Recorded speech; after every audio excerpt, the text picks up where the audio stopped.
நான் சொல்வதை உன் மகன் அப்படியே கேட்டு நடப்பவன் போலவும், இவன் மாற்றத்திற்கே நான் தான் காரணம் என்பது போலவா நீ பேசிக் கொண்டிருக்கிறாய்?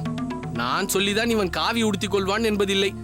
ஒருவேளை இவன் காவி உடுத்த நினைத்து நான் அதை மறுத்தால் இவன் நிச்சயம் அதை காதில் வாங்கிக் கொள்ள போவதும் இல்லை. போதும், இத்தோடு இந்த பேச்சை விட்டு விடுங்கள். நீ சொல்வதும் சரிதான்.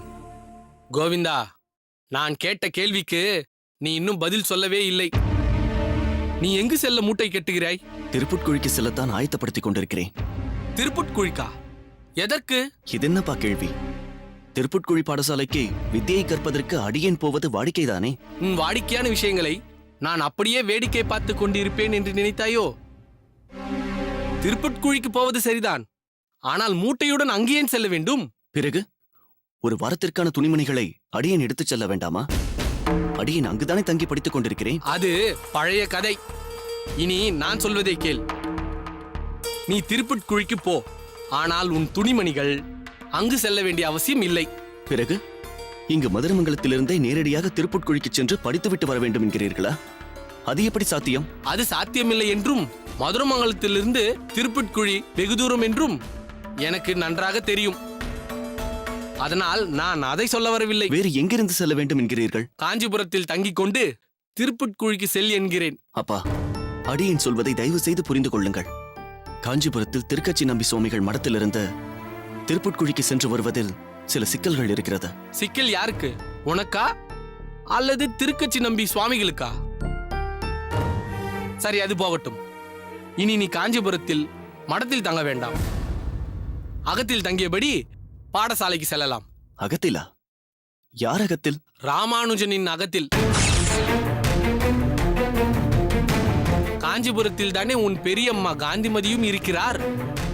நீ அங்கு தங்கிக் கொண்டு அங்கிருந்து திருப்புட்குழிக்கு செல். என்னப்பா நீங்கள் மாற்றி மாற்றி ஏதேதோ பேசிக் கொண்டிருக்கிறீர்கள். யார் யார் மாற்றி பேசுவது? யார் மாறி நடப்பது? உனக்கு வேண்டுமென்றால் இந்த வார்த்தைகள் நன்றாக பொருந்தும்.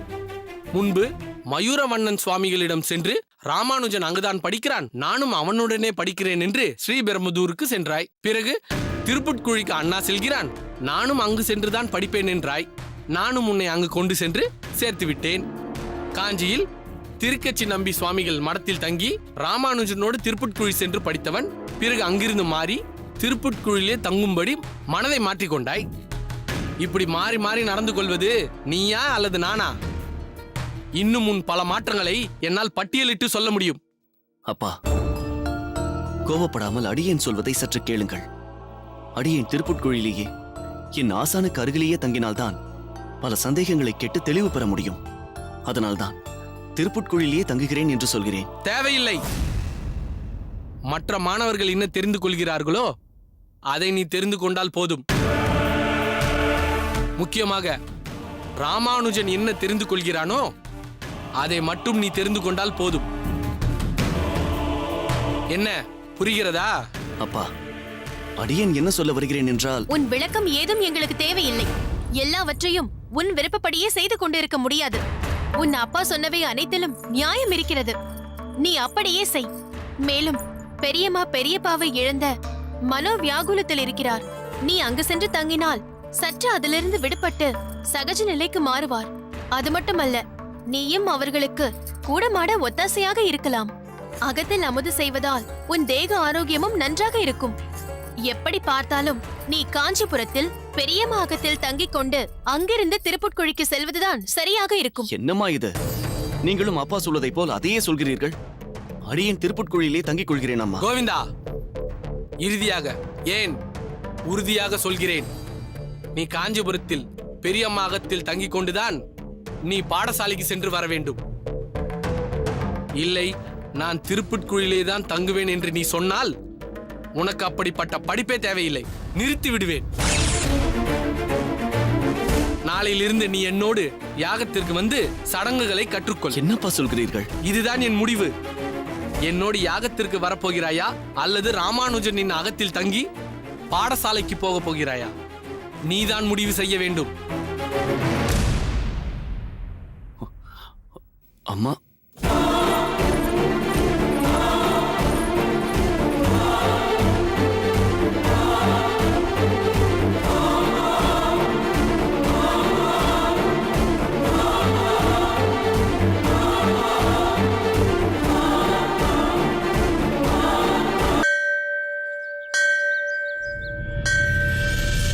அரையரே, யுகங்கள் 4 என்றும் இதில் கலியுகம் மிகவும் கடுமையானது என்றும் பலரது அபிப்பிராயமாய் இருக்கிறது.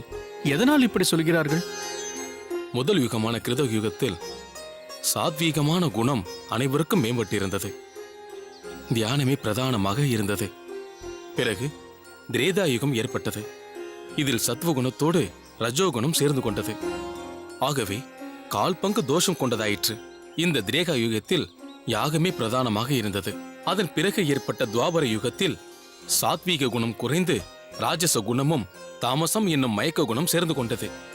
இந்த யுகத்தில் விக்கிரக வழிபாடு பிரதானமாக ஏற்றுக்கொள்ளப்பட்டது. தாங்கள் சொல்லும் கிரமத்தில் பார்த்தால் கலியுகத்தில் தாமசம் என்னும் மயக்க குணம் மிகவும் அதிக வீரியத்துடன் காணப்படும் என்று தோன்றுகிறது. சரியாக கணித்தீர்கள்.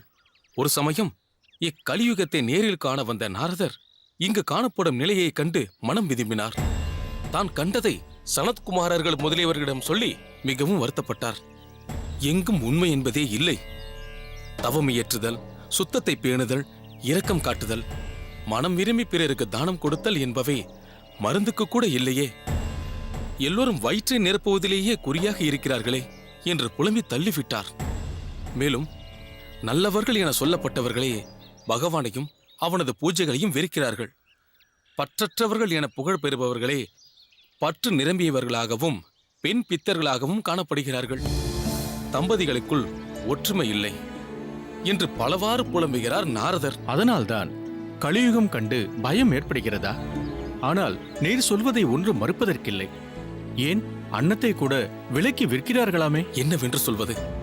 அன்னத்தை விற்பது மகா பாவம் என்று முற்காலங்களிலிருந்தே சொல்லப்பட்டு வருகிறது. அன்னதானம் செய்வது மிகவும் சிறந்தது. காசினாவாய் கரம் விற்கிலும் கரவாது மாற்றிலி சோறிட்டு தேச வார்த்தை படைக்கும் வங்கையினார்கள் வாழ்த்திருக்கோட்டியூர் என்று கொண்டாடுகிறார் பெரியாழ்வார். அதாவது திருக்கோஷ்டியூரில் உள்ளவர்களின் அன்னதான சிறப்பை வர்ணிக்கிறார்.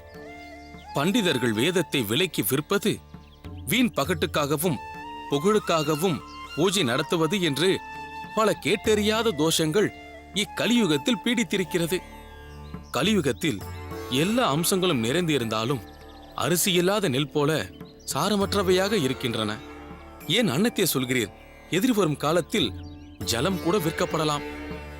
இப்படிப்பட்ட கலியுகம் கெடும் வண்ணம் யாராவது பிறந்திருக்கிறார்களா என்று நம் ஆச்சாரியரும் தேடி அலைந்து கொண்டிருக்கிறார். இப்படி பயமுறுத்தும் கலியுகத்தில் சிறந்த குணம் என்று ஒன்று கூட இல்லை என்கிறீர்களா ஆரியரே? அப்படி சொல்ல மாட்டேன். ஒரு சிறந்த குணமும் இதற்கு உண்டு. கிருத யுகத்தில் தியானத்தாலும், திரேதா யுகத்தில் யாகத்தாலும், துவாபர யுகத்தில் அர்ச்சனையாலும் பெரும் பலன்களை இக்கலியுகத்தில் பகவானின் நாம குணங்களை பாடி பரப்புவதனாலேயே மிக சுலபமாக அடையலாம். நாம ஜபத்தால் பிறர்க்கரிய பல செல்வங்களையும் பெறலாம் என்கிறீர். அருளோடு பெரு நிலமளிக்கும் என்று வைகுண்டத்தையும் நமக்கு பகவானின் நாம ஜபம் அருளும் என்று திருமங்கை ஆழ்வாரும், மொய்த்த வல்வினையும் நின்ற 3 எழுத்தினுடைய பேரால் கத்திர வந்து மன்ற பரமாங்கதி கண்டு கொண்டேன் என்று தொண்டரடி பொடி ஆழ்வாரும் தெரிவிக்கிறார்களே. அப்படி அவர்கள் தெரிவிக்கும் நாமம் எது தெரியுமா? கோவிந்தா என்ற நாமம்தான் என்பது ஆன்றோர் கருத்து. முற்காலத்தில் கத்திரபந்து என்ற பரம பாபாத்மா ஒருவன் இருந்தான். அவன் நாரதர் உபதேசித்த கோவிந்தா எனும் நாமத்தை சதா உச்சரித்து பின்னர் உயர்ந்த கதியை பெற்றான். இதையெல்லாம் கருத்தில் கொண்டுதான் தாங்களும் அபிநயம் மூலம் பகவானின் நாமத்தை பாடி ஓய்வடைய வழி தேடிக்கொண்டிருக்கிறீர் போலிருக்கிறது. தெய்வவாரி சுவாமிகளே, அடியன் மட்டுமல்ல, அதை அனுபவிப்பவர்கள் அனைவரும் உயர்ந்த கதியை அடைய வேண்டும் என்பதே அடியனின் மேலான விருப்பம். அடியனின் அபிநயத்தை தவிர தனியாக நாம சங்கீர்த்தனமும் இக்கோயிலில் நடைபெற வேண்டும்.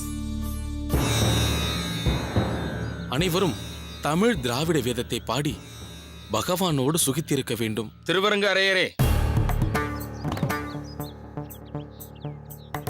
வந்தனம் அணியரங்கரே. வந்தனம் சுவாமி. இருவருக்கும் வந்தனம்.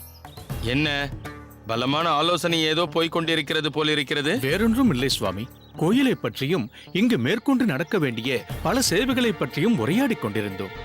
ஓ, பல புதிய சேவைகளை செய்வது பற்றி முடிவெடுத்து விட்டீர்களா? முடிவெல்லாம் செய்யவில்லை சுவாமி. தங்களை கலந்து ஆலோசிக்காமலா? இது என்ன புதிதாக ஏதோ சொல்கிறீர் அரையரே? என்னை கலந்து ஆலோசிக்கிறீர்களா? அது எப்பொழுது? எல்லாம் முடிந்த பின்பு விஷயத்தை சற்றே தெரியப்படுத்துகிறீர்கள், அவ்வளவுதான். இன்னும் சில விஷயங்களை தெரியப்படுத்துவது கூட இல்லை. தாங்கள் எதை சொல்கிறீர்கள் என்று புரியவில்லையே சுவாமி. எதையும் தங்களிடம் தெரியப்படுத்தாமல் இருக்கவில்லையே சுவாமி. தெரியப்படுத்தவில்லையே. இந்த திருவரங்க அரையர் எதையும் தெரியப்படுத்தவில்லையே. பிள்ளைக்கரசும் சொட்டை நம்பியும் தனது தம்பிகள்தான் என்று அவராக தெரியப்படுத்தவில்லையே. யாரோ ஒருவர் மூலமாகத்தான் பல மாதங்கள் கழித்து நான் தெரிந்து கொண்டேன். என்ன தெய்வவாரி, நீராவது தெரிவித்திருக்கலாம் அல்லவா? பொறுத்தருள வேண்டும். தங்களது ஆதங்கம் நியாயமானதுதான், அடியேன் மறுக்கவில்லை. ஆனால் அன்றைய சூழ்நிலை அப்படி. தம்பிகள் இருவரும் இங்கு வந்து சேவை செய்வதையோ இது விஷயமாக அணுகுவதையோ ஆச்சாரியார் விரும்புவாரா மாட்டாரா, ஏற்பாரா கண்டிப்பாரா என்று அடியேனுக்கு மிகவும் குழப்பமான ஒரு சூழ்நிலை. எனவே அவர்கள் இருவரும் அடியனின் தம்பிகள் என்பதை இதோ நிற்கிறாரே தெய்வவாரியிடம் கூட தெரிவிக்கவில்லை. அந்த அரங்கன் மீது சத்தியமாக அதுதான் உண்மை.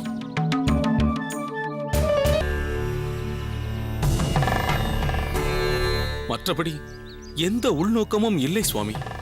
அடியேனை நம்புங்கள். அரையரே, என்ன இது? ஏன் அரங்கன் மீதெல்லாம் சத்தியம் செய்கிறீர்? ஆச்சாரியருக்கும் அந்த அரங்கனுக்கும் விசுவாசிகளான நீங்கள் என்றுமே நம்பிக்கையானவர்கள்தான். எல்லாவற்றிற்கும் ஒரு காரண காரியம் இருக்கிறது. நான் கண்டிப்பாக நடப்பதற்கும் ஒரு காரண காரியம் இருக்கிறது. நான் கோயில் நிர்வாகி.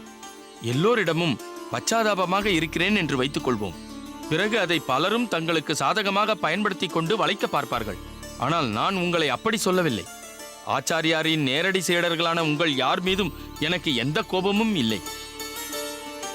என்ன, எதையும் முன்கூட்டியே என்னிடம் ஆலோசிப்பதில்லையே என்ற ஆதங்கம்தான் என்னிடம் உண்டு. தங்களுக்கு உள்ள பொறுப்புகளில் தேவையில்லாமல் குறுக்கீடு செய்துவிட வேண்டாமே என்ற எண்ணத்தில்தான் சிறு விஷயங்களை தங்களிடம் கொண்டு வராமல் விட்டிருக்கலாம். அதுதான் உங்களுக்கும் அந்த மாமணிகளுக்கும் உள்ள வித்தியாசம். யாரை குறிப்பிடுகிறேன் என்று உங்களுக்கு புரிகிறதா? பிள்ளைக்கரசுவையும் சொட்டை நம்பியும் தான் சொல்கிறேன். பெரிய விஷயமோ சிறிய விஷயமோ, இந்த சிறிய வயதில் எவ்வளவு சமயோஜிதம், சம்பிரதாயத்தில் எவ்வளவு ஊக்கம், எதையும் முறைப்படி செய்ய வேண்டும் என்பதில் அவ்வளவு ஆர்வம். அவர்களைப் போல் உள்ளவர்களிடம்தான் எனக்கு தனி பிரியம் உண்டு. அந்த சிரோன்மணிகளுக்கு தமையனாரான தங்களிடமும் என் மதிப்பும் மரியாதையும் எப்போதும் உண்டு. சரி, இந்நேரம் விறகு வண்டி வந்திருக்கும். எடை பார்க்க வேண்டும். நான் புறப்படுகிறேன். தெய்வவாரி சுவாமி, நீரும் சிறிது நேரத்தில் வாரும். தரம் பார்த்து பின்னர் விறகுகளை மடப்பள்ளியில் சேர்க்க வேண்டும். ஆகட்டும் சுவாமி. நான் வருகிறேன்.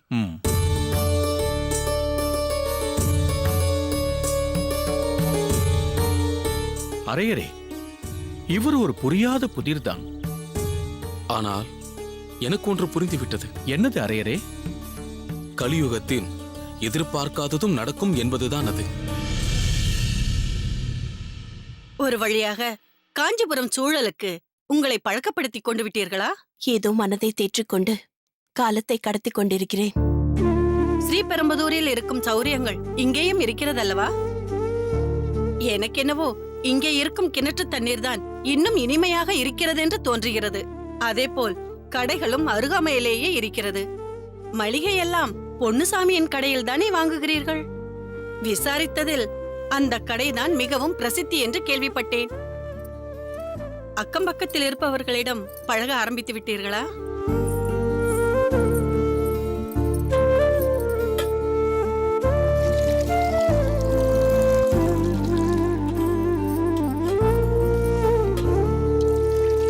பெரிதாக எதுவும் இல்லை. ஆனால் ஜானகி என்றொருத்தி மிகவும் அன்புடன் பழகுகிறாள். என்னை அக்கறையுடன் அவ்வப்போது வந்து விசாரித்து செல்கிறாள்.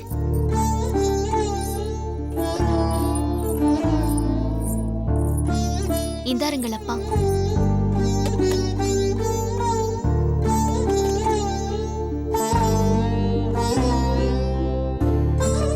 அம்மா சொன்னது போல் இந்த கிணற்றின் தண்ணீராலேயே தளிகையின் சுவையும் கூடியுள்ளது. தளிகையை பற்றி பேசுகிறீர்கள், மளிகையை பற்றி பேசுகிறீர்கள். ஆனால் இங்குள்ள திவ்ய கஷேத்திரங்கள் பற்றி ஒருவரும் ஒரு வார்த்தை கூட பேசவில்லையே. பெண்கள், எங்கள் சிந்தனை முதலில் குடும்பத்தை பற்றியும் அதன் பராமரிப்பை பற்றியும் தான் இருக்கும். நாங்கள் அப்படி இருப்பதால் தான் ஆண்களாகிய நீங்கள் பெருமாளின் சேவையில் கவனம் செலுத்த முடிகிறது. அதை நன்றாக தெரிந்து கொள்ளுங்கள். சரி சரி, புரிந்து விட்டது. அதற்காக பொரிந்து தள்ளாதே. எங்கள் கவலை எங்களுக்கு. சம்பந்தி, கௌசல்யா மாமி விசாரிப்பதிலும் நியாயம் இருக்கிறது. ஏனென்றால் அகத்தில் எல்லா வேலைகளையும் தஞ்சாதானே செய்கிறாள். அதனால் தன் மகள் மீது உள்ள அக்கறையில் அவள் சிரமப்படாமல் இருக்கிறாளா என்ற கவலையில் கேட்கிறார்கள்.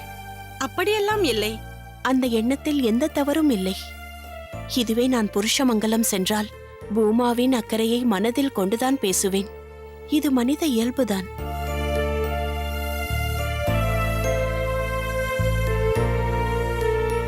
மற்றபடி காஞ்சிபுரத்தில் இருப்பதால் தான் மாப்பிள்ளை அங்கும் இங்கும் அலைய தேவையில்லை. தினமும் இங்கு அகத்திலேயே இருப்பதால் அலைச்சலும் குறைந்திருக்கும்.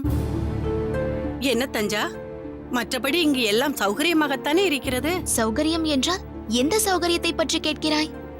அது இல்லை தஞ்சா. சோமியாஜி சுவாமிகள் இப்போது இல்லாத நிலையில் குடும்ப பராமரிப்பை பற்றி அவள் கேட்கிறாள். அன்றாட செலவு, மாதாந்திர செலவு என்று நிறைய இருக்கிறதல்லவா? அதில் எந்த சங்கடமும் இல்லை. அவர் சேர்த்து வைத்த தொகை இருக்கிறது.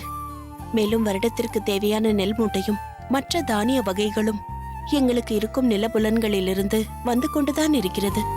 இந்த அகத்திற்கும் வாடகை தர தேவையில்லை என்று திருக்கச்சி நம்பி சுவாமிகள் சொல்லி இருக்கிறார். அதனால் அன்றாட தேவைகளுக்கு எந்த பாதிப்பும் இல்லை. நீங்கள் சொல்வது தற்காலிகமானது. சோமியாஜி சுவாமிகள் விட்டு சென்ற சேமிப்பு எத்தனை காலத்திற்கு தாங்கும்? நீங்கள் சொல்வதும் நியாயம்தான். ஆனால் ராமானுஜன் இப்பொழுது படிப்பில் கவனமாக இருக்கிறான். அவனை சிரமப்படுத்த இயலாது. அதனால்தான் எனக்கு ஒரு யோசனை தோன்றியது. அதை உங்களுடன் பகிர்ந்து கொள்ளலாம் என்று நினைத்தேன். உங்களுக்கே தெரியும், காஞ்சிபுரத்திலும் மற்றும் சுற்று வட்டாரங்களில் இருக்கக்கூடிய கோவில்களில் நடைபெறும் யாகத்திற்கான திரவியங்களை நான் தான் கொடுத்து வருகிறேன். இனி அந்த வியாபாரத்தை மாப்பிள்ளையே மேற்கொள்ளலாமே. அதில் வரும் லாபம் குடும்ப பராமரிப்பிற்கு வசதியாக இருக்கும் அல்லவா?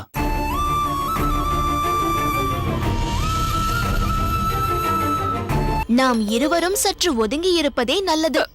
நான் வருகிறேன். தஞ்சா,